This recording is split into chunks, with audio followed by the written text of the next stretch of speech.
एक दूसरे को अपना आराध्य मानने वाले तीनों भगवान इस सृष्टि के जन्मदाता हैं। इसका पालन पोषण इन्हीं के हाथों में है। लेकिन तब क्या हो जब सृष्टिदाता ही एक दूसरे से विमुख हो जाए? क्या ऐसे में संसार की प्रक्रिया शांतिपूर्ण तरीके से चल पाएगी? जब एक दूसरे को पूजनीय मानने वाली दो शक्तियां ही एक दूसरे के विरुद्ध युद्ध मैदान में खड़ी हों, तो किसकी जीत होगी और किसकी हार, इसका पहले से ही अनुमान लगाना बहुत ही कठिन है। आज की इस कथा में हम बात कर रहे हैं देवों के देव महादेव और भगवान विष्णु के हुए एक ऐसे भयंकर युद्ध की, जहां सृष्टि का संचालन दांव पर था, जहां संसार का नाश होना तय था। लेकिन ऐसा हुआ क्यों? क्या थी परिस्थितियां जिसमें इस प्रलयकारी युद्ध की नींव रखी गई? क्यों एक दूसरे को अपना आराध्य मानने वाली दो महान शक्तियां एक दूसरे के प्रति कड़वी हो गई? इसी बात की चर्चा हम आज की इस कहानी में करेंगे।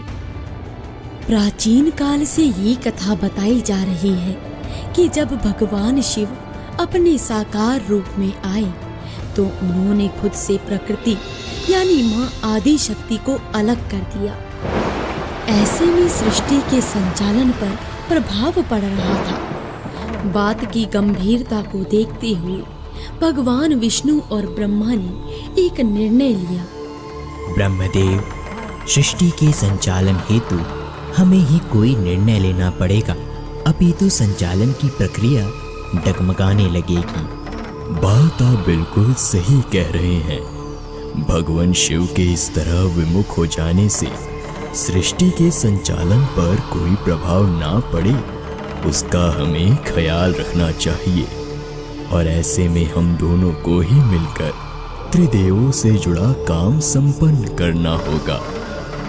जी ब्रह्मदेव, सृष्टि की रचना की जिम्मेदारी आप रखिए और सृष्टि का पालन करने का दायित्व मैं उठाता हूँ।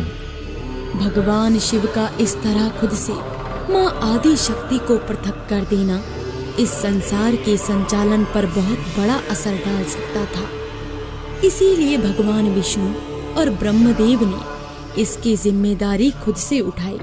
लेकिन वही चिंता का विषय अब भी भगवान शिव ही थे, क्योंकि इस तरह अपने दायित्वों से विहीन हो जाना किसी भी समस्या का समाधान नहीं था। देवी आदि शक्ति को खुद से अलग कर चुके देवों के देव महादेव एक लंबी साधना में जा चुके थे।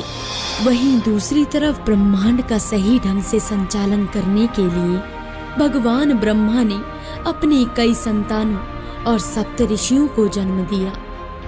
वहीं प्रजा की देखरेख और मार्गदर्शन के लिए भगवान ब्रह्मा ने अपने पुत्र प्रजापति दक्ष को इसका भार सौंपा। आपको बता दें कि आदि शक्ति की लंबी तपस्या के पश्चात उन्हें प्रसन्न कर प्रजापति दक्ष ने उन्हें अपनी पुत्री के रूप में अपने घर में जन्म लेने को कहा, जिसके पश्चात देवी आदि शक्ति ने उन्हें मनचाहा वरदान देकर प्रजापति दक्ष के घर में जन्म ले लिया। इसके पश्चात उनका नाम सती रखा गया। कई वर्षों की साधना के पश्चात जब महादेव अपनी गहरी साधना से बाहर आए तो उन्हें अकेलेपन, उदासीनता और साथ ही और भी कई एहसासों की अनुभूति हुई। शक्ति से अनासक्ति का मार्ग चुन चुके महादेव वैरागपन की यात्रा पर निकल चुके थे। खुद को सबसे विहीन कर महादेव जंगलों में भटकने लगे। वहीं अनंत काल तक इस यात्रा को चलता देख भगवान ब्रह्मा और विष्णु जी से नहीं रहा गया। अगर इसी तरह महादेव खुद को वैरागपन में डुबाते जाएंगे तो सृष्टि का अंत निश्चित है। हमें जल्द ही कोई उपाय निकालना होगा। कोई ऐसा उपाय जिससे महादेव को समझ आ जाए कि संसार में उनकी कितनी जरूरत है। प्रणाम प्रभु। गरुड़, जो कार्य तुम करने जा रहे हो उसके लिए संसार तुम्हें जन्मों जन्मों तक याद रखेगा। बस आपकी कृपा है प्रभु। वहीं दूसरी तरफ बैरागी बन चुके महादेव अभी भी अपने अंदर के खालीपन को समझ नहीं पा रहे थे और वो वन वन भटक रहे थे। मन के कोलाहल को शांत करने का उपाय उन्हें समझ नहीं आ रहा था।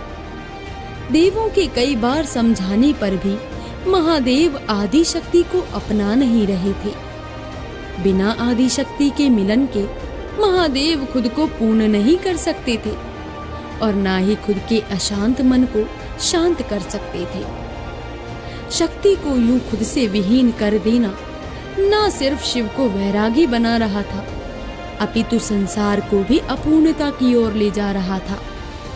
जब ब्रह्मांड में ये सब घटित हो रहा था तो पृथ्वी लोक पर कुछ ऐसा हो रहा था जहां सर्पों की प्रजाति नश्वरता की कगार पर थी। विष्णु के वाहन गरुड़ ने सर्पों पर हमला कर दिया और एक एक कर सभी को मृत्यु के घाट पहुंचाने लगा। त्राहिमाम, त्राहिमाम, त्राहिमाम, त्राहिमाम,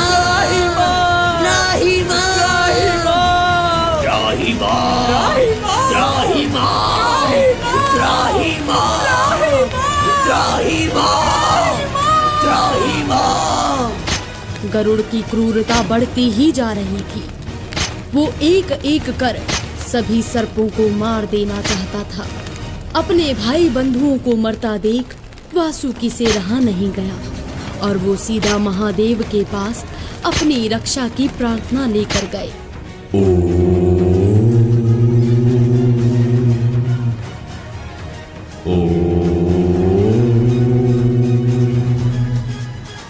महादेव, महादेव हमारी रक्षा कीजिए महादेव। गरुड़ ने हम सभी सर्पों की प्रजाति पर हमला कर दिया है। अब आप ही हमें बचा सकते हैं, रक्षा कीजिए महादेव। वासुकी, अपनी रक्षा करने के लिए तुम पूर्ण रूप से सक्षम हो। गरुड़ तुम्हारा भाई है, वो ऐसा क्यों कर रहा है इसका कारण जानकर अपने भ्राता से बात करो। महादेव की बात मानकर वासुकी वहां से चले गए। फिर वो सर्पों के घर को युद्ध बना चुके गरुड़ के पास पहुंचे।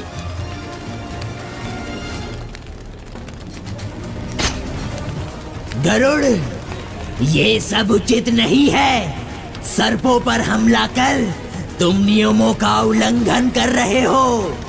मैं जो भी कर रहा हूँ अपने प्रभु विष्णु के कहने पर कर रहा हूँ। सर्प योनि इसी लायक है। मेरे होते हुए तुम किसी का कुछ नहीं बिगाड़ सकते। इन सबको छूने से पहले तुम्हें मुझसे युद्ध करना होगा।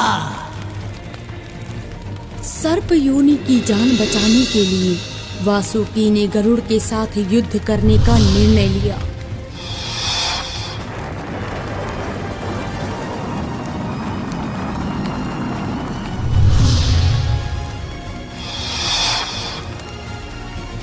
एक तरफ महादेव का वैरागीपन, दूसरी तरफ संसार के तीसरे छोर के गायब होने से संसार का डगमगाना और तीसरी तरफ गरुड़ का अपने भाइयों पर हमला करना।